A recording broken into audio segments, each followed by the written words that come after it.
सभी को मेरा नमस्कार। तो कैसे हैं आप सभी लोग? मैं अच्छी हूँ। वेलकम है आपका मेरे चैनल माधु के ब्लॉग पे। तो फ्रेंड्स, आज सुनाने जा रही हूँ मैं आपको फिर से एक छोटी सी प्यारी सी कहानी। सुनिएगा, बताइएगा और आपको कैसे लगी। तो फ्रेंड्स, क्या होता है कि एक बार एक 6 साल का बच्चा होता है और 6 साल का जो बच्चा था वो जो है बहुत ही आस्तिक था। आस्तिक से मतलब पूजा पाठ वो सब कुछ करता था, जैसे जैसे अपने घर में देखता था तो उसी तरीके से पूजा पाठ करता था और यही सोचता था कि भगवान को रोज भोग लगाया जाता है तो भगवान कैसे खाते हैं। तो भगवान तो उसकी माँ ये कहती थी कि जो है भगवान जो है हर प्राणी में भगवान है और हमें जिस रूप में भगवान दिखाई दे हमें उसी रूप में उनकी पूजा करनी चाहिए और उनको मान्यता देनी चाहिए। तो बच्चा कहने लगा अच्छा। तो वो कहने लगा कि मुझे जो है अपने मन में ये सोचने लगा कि मुझे जो है भगवान के साथ ही एक दिन रोटी खानी है, क्योंकि ये तो मूर्ति वाला रूप है, फोटो वाला रूप है, तो इसमें तो वो रोटी खाएंगे नहीं क्योंकि उसको हम खा जाते हैं बाद में भोग लगा के। तो मुझे सचमुच में ही भगवान के साथ बैठकर खाना है और कैसे खाएंगे अब ये समझ में उसके नहीं आ रहा था। तो उसने कहा चलो मैं आज चलता हूँ परमात्मा को ढूंढने के लिए।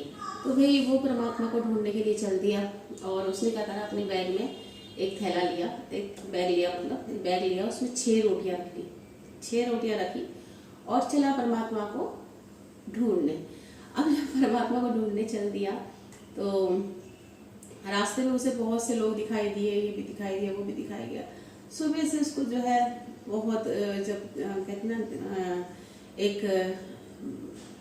मतलब दोपहरी का टाइम हो रहा था तो वो थक के उसने कहा कि मैं बैठ जाता हूँ। तो उसने क्या देखा कि एक नदी के पास में जो है एक बुजुर्ग आदमी बैठे हुए हैं, बहुत से बुजुर्ग हैं, मतलब उनके चेहरों पे झुर्रियाँ उरियाँ ये सब पड़ी हुई है और वो नदी के किनारे बैठे हुए हैं जैसे कि उसी का इंतजार कर रहे हो। तो उसे कुछ समझ में नहीं आया। वो उठा और उसने कहा क्या कहते हैं, उसके बैठकर वहाँ पर उसके पास में बैठकर एक रोटी निकाली और खाने लगा और एक रोटी उसने जो है उसको बूढ़े बाबा को दे दी। और बूढ़ा बाबा बहुत खुश, जैसे उसके चेहरे पे भूख का असर हो रहा था, मतलब बहुत अजीब सा दयनीय सी स्थिति लग रही थी भूख के मारे उसकी। तो जब उसे रोटी दी तो वो बुढ़ा आराम से, तो बुजुर्ग आदमी था, वो खाने लगा और धीरे धीरे करके उसने वो रोटी खा ली। तो उसने एक बैग में से एक और रोटी निकाली और एक रोटी और फिर बूढ़े बाबा को दी। तो उसने भी खाई और दोनों ने मिलकर साथ बैठकर रोटी की सारी खत्म कर दी। और जैसे जैसे उसको रोटी दे रहा था तो बुढ़े की चमक, आंखों में चमक सब कुछ बढ़ती जा रही थी। बहुत ही खुश था वो जो बुजुर्ग थे, बहुत ही खुश थे। अब कहने लगा कि मैं बहुत देर से आया हूँ बाबा, मेरी मम्मी मुझे ढूंढती होगी, पता नहीं क्या क्या सोच रही होगी कि मैं कहाँ चला गया, अब मुझे घर चलना चाहिए। बाबा ने कहा अच्छा आप जाओ। तो जैसे जैसे बच्चा धीरे धीरे निकलता रहा और वो बाबा जो है उसको दूर तक देखते रहे और वो उसे देखता रहा पलट के और वो उसे देखता रहा। तो जब बच्चा धीरे धीरे करके अपने घर आया तो शाम धीरे धीरे करके शाम तो हो गई थी क्योंकि वो काफ़ी दूर निकल आया था और उसकी मम्मी बहुत चिंता में थी कि वे बच्चा कहाँ चला। 6 साल का बच्चा छोटा ही होता है, देखा ही होगा आपने कि छोटा बच्चा 6 साल का बच्चा कितना होता है। अगर वो बाहर निकल जाए तो माँ बापों को तो चिंता होती ही है, तो वो भी अकेले। तो वो इंतजार कर रहे थे, ढूंढ मचा रखी थी, कहीं ढूंढ रहे थे आसपास। इससे दूर तो जाएगा नहीं, आसपास ही किसी न किसी के साथ खेल रहा होगा या कुछ कर रहा होगा, उन्हें पता ही नहीं था कि वो कहाँ गया है। तो जब वो घर पहुंचा तो उसकी माँ बहुत खुश हुई। उसने अपने बच्चे को गले से लगा लिया और बहुत ही ज़्यादा से प्यार किया कि तो कहाँ चला गया था बेटा, हम तुझे ढूंढ रहे थे और ढूंढते हम लोगों की हालत ख़राब हो गई, तो कहाँ चला गया था, बिना बताए ऐसे नहीं जाते घर से बाहर। तो बच्चा बोलने लगा माँ मैं आज परमात्मा से मिलने गया था और मुझे परमात्मा मिल भी गए।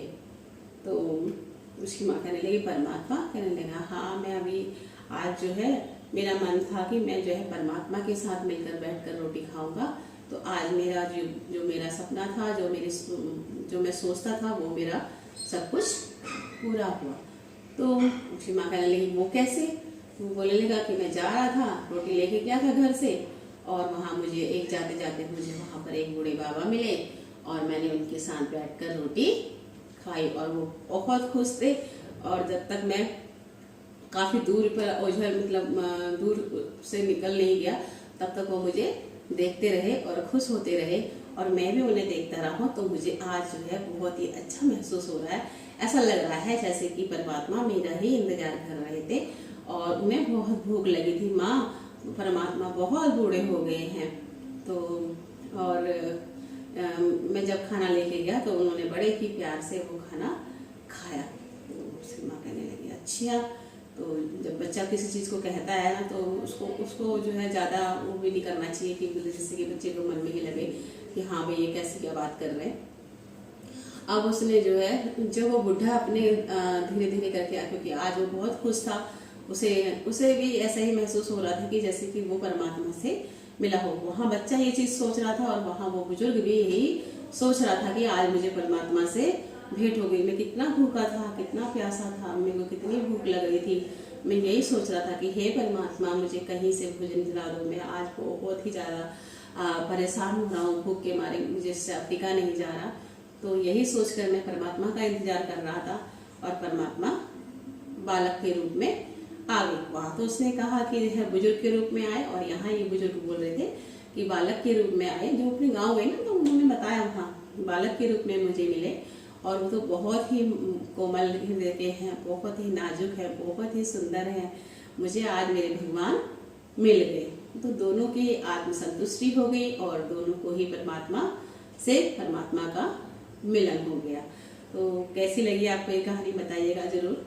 और इससे बहुत गहराई वाली सोच मिलती है कि किस तरीके से जब हम कहीं भी भगवान ढूंढने निकलते हैं या हम भगवान को खोजते हैं तो कहते हैं ना अपने हृदय में ही भगवान, बस आत्मसंतुष्टि की जरूरत होती है कि हाँ हमें आत्मसंतुष्टि कहाँ मिल रही है, कैसे हमें लग रहा है कि हाँ हमारा जो हम चाहते हैं वो हमें बहुत छोटी सी चीज़ में, बहुत बड़े या फिर बहुत बड़े उसमें किसी न किसी चीज़ में हमें संतुष्टि मिलनी भी चाहिए और मिल भी जाती है अगर हम उसकी खोज करते हैं, जैसे कि खोज उस बच्चे ने की।